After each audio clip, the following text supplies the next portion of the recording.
Hello mga ka-farmers, ayan, malakas na po yung ulan. Signal number 3. Ingat po tayo mga ka-farmers, always keep safe. Walang tigil po yung ulan mga ka-farmers. Ito po yan sa Paniki, Tarlac. Ayan mga ka-farmers.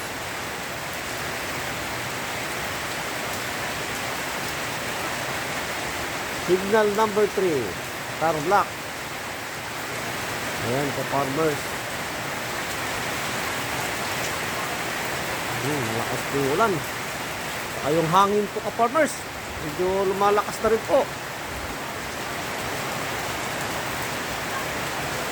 Keep safe po sa ating lahat mga ka-farmers, lalo na po din sa mga bababang lugar.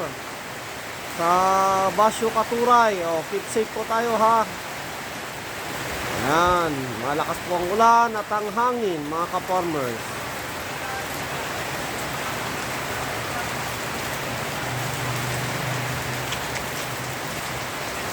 Ayan.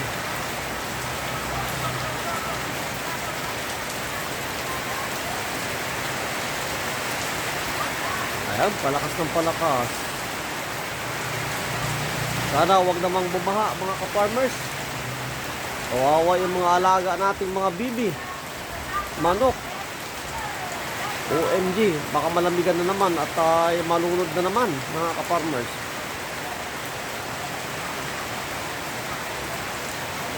Keep safe po sa ating lahat mga ka-farmers.